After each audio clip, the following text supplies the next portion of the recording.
Veg fried ರೈಸಲ್ಲಿ ಏನು ವಿಶೇಷತೆ ಅಂದರೆ ಗರಂ ಮಸಾಲೆ ಮತ್ತು ಬಿರಿಯಾನಿ ಪೌಡರ್ ಹಾಕಿರೋದ್ರಿಂದನೇ ಈ ವೆಜ್ ಫ್ರೈಡ್ ರೈಸು ಟೇಸ್ಟ್ ತುಂಬ ಚೆನ್ನಾಗಿ ಬರುತ್ತೆ. ಬಿರಿಯಾನಿ ಥರನೇ ಅನಿಸುತ್ತೆ.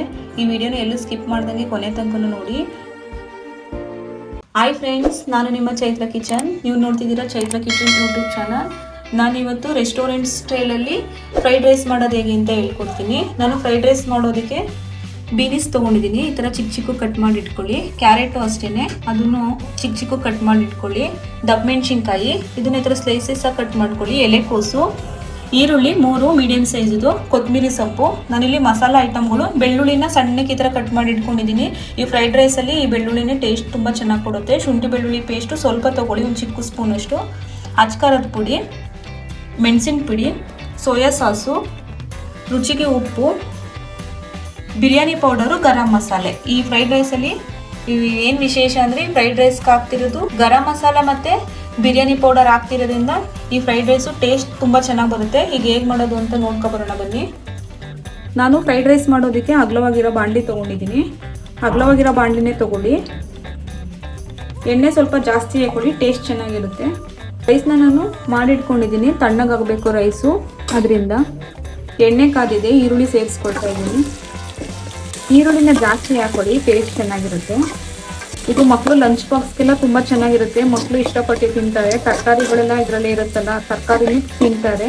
ಮನೆಯಲ್ಲಿ ಮಾಡಿ ಹೇಗೆ ಬಂದಿತ್ತು ಅಂತ ಕಮೆಂಟ್ಸ್ ಮಾಡಿ. ಇದೊಂಥರ ಡಿಫ್ರೆಂಟ್ ಆಗಿರುತ್ತೆ.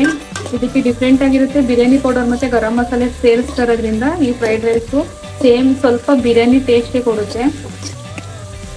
ನೀವೀಗ ರೋಡ್ ಸೈಡಲ್ಲೆಲ್ಲ ತಿಂತೀರಾ ಅಂದರೆ ಅವರು ಎಷ್ಟೆಷ್ಟು ತಿನ್ನೋದು ಎಣ್ಣೆಗಳೆಲ್ಲ ಯೂಸ್ ಮಾಡಿರ್ತಾರೆ. ಅಷ್ಟು ಆರೋಗ್ಯಕ್ಕೆ ಒಳ್ಳೆಯದಲ್ಲ. ಆದಷ್ಟು ಮನೆಯಲ್ಲೇ ಮಾಡಿಕೊಡಿ ಮಕ್ಕಳಿಗೆ, ಆರೋಗ್ಯಕ್ಕೆ ತುಂಬ ಒಳ್ಳೆಯದು. ಈರುಳ್ಳಿನ ಜಾಸ್ತಿ ರೋಸ್ಟ್ ಆಗೋ ಥರ ಏನು ಬೇಡ, ಸ್ವಲ್ಪ ರೋಸ್ಟ್ ಆಗಲಿ, ಕ್ರಿಸ್ಪಿಯಾಗಿ ಸಿಗಬೇಕು. ಎಲ್ಲ ತರಕಾರಿಗಳನ್ನೂ ಅಷ್ಟೇ. ನೋಡಿ, ಕ್ಯಾರೆಟ್ನ ಈ ಥರ ಸಣ್ಣ ಸಣ್ಣ ಕಟ್ ಮಾಡಿ ಇಟ್ಕೊಂಡಿದ್ದೀನಿ, ಅದನ್ನು ಸೇರಿಸ್ಕೊಳ್ತಾ ಇದ್ದೀನಿ. ಬೀನಿಸ್ಸು, ತರಕಾರಿಗಳೆಲ್ಲನೂ ಜಾಸ್ತಿ ರೋಸ್ಟ್ ಮಾಡ್ಕೋಬೇಡಿ. ಅದು ಗರ್ಗರಿಯಾಗಿ ರೈಸ್ ಜೊತೆ ತಿನ್ನೋಕ್ಕೆ ಸಿಕ್ಕಿದ್ರೆ ಚೆನ್ನಾಗಿರುತ್ತೆ. ಕ್ಯಾಪ್ಸಿಕಮ್ಮು ಸೇರಿಸ್ಕೊಳ್ತಾ ಇದ್ದೀನಿ. ಮತ್ತು ಎಲೆಕೋಸು ಹಾಕೊಳ್ಳಿ, ಚೆನ್ನಾಗಿರುತ್ತೆ. ನಾನು ಇವಾಗ ಸ್ವಲ್ಪ ಉಪ್ಪನ್ನ ಸೇರಿಸ್ಕೊಳ್ತಾ ಇದ್ದೀನಿ, ತರಕಾರಿಗೆಲ್ಲ ಉಪ್ಪಿಟ್ಕೊಳ್ಳಿ ಅಂತ. ಇವಾಗ ಸ್ವಲ್ಪ ಸೇರಿಸ್ಕೊಳ್ಳಿ. ಅನ್ನನ ಉದ್ದುದ್ರಾಗಿ ಮಾಡ್ಕೊಳ್ಳಿ. ಯಾವುದೇ ರೈಸ್ ಆದರೂ ಓಕೆ, ನಿಮ್ಮ ಮನೇಲಿ ಯಾವುದಕ್ಕೆ ಯೂಸ್ ಮಾಡ್ತೀರಾ ಅದರಲ್ಲೇ ರೈಸ್ ಮಾಡಿ ಈ ಥರ ಹಾರಕ್ಕೆ ಇಟ್ಕೊಳ್ಳಿ. ಬೆಳ್ಳುಳ್ಳಿ ಸೇರಿಸ್ಕೊಳ್ತಾ ಇದ್ದೀನಿ, ಶುಂಠಿ ಬೆಳ್ಳುಳ್ಳಿ ಪೇಸ್ಟು. ಇದೆಲ್ಲ ಸೇರಿಸಿದಾದ್ಮೇಲೆ ಒಂದ್ಸಲ ಮಿಕ್ಸ್ ಮಾಡ್ಕೊಳ್ಳಿ. ಬೆಳ್ಳುಳ್ಳಿ ಹಾಕಿ ಕಟ್ ಮಾಡಿ, ಟೇಸ್ಟ್ ಚೆನ್ನಾಗಿ ಬರುತ್ತೆ. ಅದರಿಂದ ಮಧ್ಯದಲ್ಲಿ ಬೆಳ್ಳುಳ್ಳಿ ಸಿಕ್ಕಿದ್ರೆ ಫ್ರೈಡ್ ರೈಸ್ ತಿನ್ನೋಕ್ಕೆ ಚೆನ್ನಾಗಿರುತ್ತೆ. ಶುಂಠಿ ಬೆಳ್ಳುಳ್ಳಿ ಪೇಸ್ಟ್ನ ಸ್ವಲ್ಪ ಸೇರಿಸ್ಕೊಳ್ಳಿ, ಯಾಕಂದರೆ ಬೆಳ್ಳುಳ್ಳಿ ಸೇರಿಸಿರೋದ್ರಿಂದ ಜಾಸ್ತಿ ಅದೇ ಫ್ಲೇವರ್ ಆದರೆ ಚೆನ್ನಾಗಿರಲ್ಲ. ನೋಡಿ, ತರಕಾರಿಗಳೆಲ್ಲ ಒಂದು 1/2% ಬೇಯಿಸಿದೆ. ಇವಾಗ ಇದಕ್ಕೆ ಚಿಲ್ಲಿ ಪೌಡರ್ನ ಸೇರಿಸ್ಕೊಳ್ತಾ ಇದ್ದೀನಿ. ಖಾರಕ್ಕೆ ಎಷ್ಟು ಬೇಕು ನೋಡ್ಕೊಂಡು ಸೇರಿಸ್ಕೊಳ್ಳಿ. ಬಿರಿಯಾನಿ ಪೌಡರು ನೀವು ಯಾವುದಾದ್ರೂ ಬ್ರ್ಯಾಂಡದಾದರೂ ಸೇರಿಸ್ಕೊಳ್ಳಿ. Garam masala, pepper powder flavour ಜಾಸ್ತಿ ಇರಲಿ, ಚೆನ್ನಾಗಿರುತ್ತೆ. ಇವಾಗ ಇದನ್ನೆಲ್ಲ ಚೆನ್ನಾಗಿ ಮಿಕ್ಸ್ ಕೊಟ್ಕೊಳ್ಳೋಣ. ತರಕಾರಿಗೆಲ್ಲ ಮಸಾಲೆಗಳೆಲ್ಲ ಹಚ್ಕೊಳ್ಳಿ. ನೋಡಿ, ತರಕಾರಿಗೆಲ್ಲ ಈ ಮಸಾಲೆ ಎಲ್ಲ ಹೊಂದ್ಕೊಂಡಿದೆ. ನೆಕ್ಸ್ಟ್ ಇವಾಗ ರೈಸ್ನ ಸೇರಿಸ್ಕೊಳ್ತಾ ಇದ್ದೀನಿ.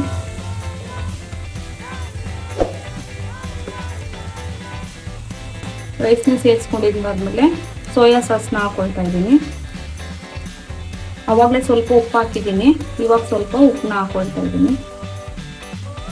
ಇವಾಗ ಇದನ್ನೆಲ್ಲ ಚೆನ್ನಾಗಿ ಮಿಕ್ಸ್ ಕೊಟ್ಕೊಂಡ್ರೆ ಫ್ರೈಡ್ ರೈಸ್ ರೆಡಿ. ನೋಡಿ, ಒಂದು 10 ನಿಮಿಷಕ್ಕೆಲ್ಲ ಬಾಯಿಗೆ ರುಚಿ ಕೊಡುವಂತಹ ಫ್ರೈಡ್ ರೈಸ್ ರೆಡಿ. ಮನೇಲಿ ರೈಸ್ ಇದ್ದರೆ ಬೆಳಗ್ಗೆ ತಿಂಡಿಗೆ ಇಮಿಡಿಯೇಟಾಗಿ ಮಕ್ಕಳಿಗೆ ಲಂಚ್ ಬಾಕ್ಸ್ಗೆಲ್ಲ ಮಾಡಿಕೊಟ್ಬಿಡಿ, ಚೆನ್ನಾಗಿರುತ್ತೆ. ಏನಾದರೂ ಗೆಸ್ಟ್ಗಳು ಬಂದಾಗಲೂ ಮಾಡಿ, ಟೇಸ್ಟ್ ತುಂಬ ಚೆನ್ನಾಗಿರುತ್ತೆ. ನೋಡಿ, ಎಲ್ಲ ಮಸಾಲೆ ಎಲ್ಲ ರೈಸ್ಗೆಲ್ಲ ಸೇರಿಕೊಂಡಿದೆ. ಎಲ್ಲನೂ ಚೆನ್ನಾಗಿ ಮಿಕ್ಸ್ ಮಾಡ್ಕೊಂಡಿದ್ದೀವಿ. ಈಗ ಲಾಸ್ಟಲ್ಲಿ ಕೊತ್ತಂಬರಿ ಸೊಪ್ಪನ್ನ ಸೇರಿಸ್ಕೊಳ್ತಾ ಇದ್ದೀನಿ. ಕೊತ್ತಂಬರಿ ಸೊಪ್ಪು ಹಾಕಿದ್ದಾದ್ಮೇಲೆ ಎಲ್ಲ ಮತ್ತೆ ಇನ್ನೊಂದ್ಸಲ ಮಿಕ್ಸ್ ಮಾಡ್ಕೊಳ್ಳಿ. ಉಪ್ಪು ಎಲ್ಲ ಕರೆಕ್ಟಾಗಿದೆ, ಉಪ್ಪು ಖಾರ ಎಲ್ಲ ಕರೆಕ್ಟಾಗಿದೆ ಅಂತ ಚೆಕ್ ಮಾಡ್ಕೊಳ್ಳಿ. ಎಷ್ಟು ಉದ್ದುದ್ರಾಗಿ ಎಷ್ಟು ಪರ್ಫೆಕ್ಟಾಗಿ ಬಂದಿದೆ ಅಂತ. ತರಕಾರಿಗಳೆಲ್ಲ ಹಂಗೆ ಕ್ರಂಚಿಯಾಗಿ ಸಿಗ್ತಾ ಇದೆ. ನೋಡಿ, ಬಿಸಿ ಬಿಸಿಯಾದ ವೆಜ್ ಫ್ರೈಡ್ ರೈಸ್ ರೆಡಿ. ನೋಡ್ಕೊಬಂದ್ರಲ್ಲ ಎಷ್ಟು ಈಸಿಯಾಗಿ ವೆಜ್ ಫ್ರೈಡ್ ರೈಸ್ ಮಾಡೋದು ಅಂತ. ಈ ವಿಡಿಯೋ ಇಷ್ಟ ಆದರೆ ಲೈಕ್ ಮಾಡಿ, ಶೇರ್ ಮಾಡಿ, ಸಬ್ಸ್ಕ್ರೈಬ್ ಮಾಡ್ಕೊಳ್ಳಿ. ಮತ್ತೆ ಸಿಗ್ತೀನಿ ಇನ್ನೊಂದು ರೆಸಿಪಿಯೊಂದಿಗೆ. ನಾನು ನಿಮ್ಮ ಚೈತ್ರ ಕಿಚನ್.